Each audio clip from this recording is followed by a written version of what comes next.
स्वाहा ओम करुणाय स्वाहा ओम वायुवे स्वाहा ओम कुबेराय स्वाहा ओम ईशानाय स्वाहा ओम रमणे स्वाहा ओम राय स्वाहा ओम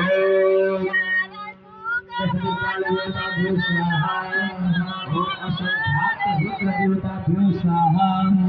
सूर्यादि देवताभ्यो स्वाहा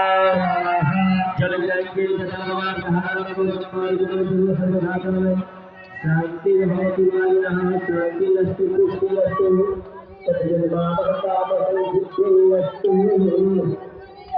इसी क्रम में बढ़ते हुए आप महाकाली महालक्ष्मी महासरस्वती मैया का स्मरण करके चतुर्दशी मैया का स्मरण करते हुए आप हवन करेंगे।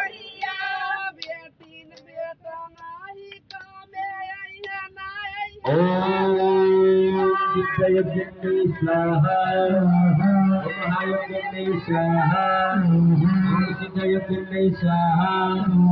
ओम माहेश्वरी स्वाहा ओम दक्षाय स्वाहा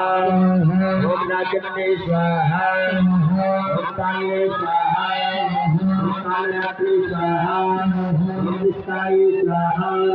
ओम नारी स्वाहा ओम पिताय स्वाहा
स्वाहा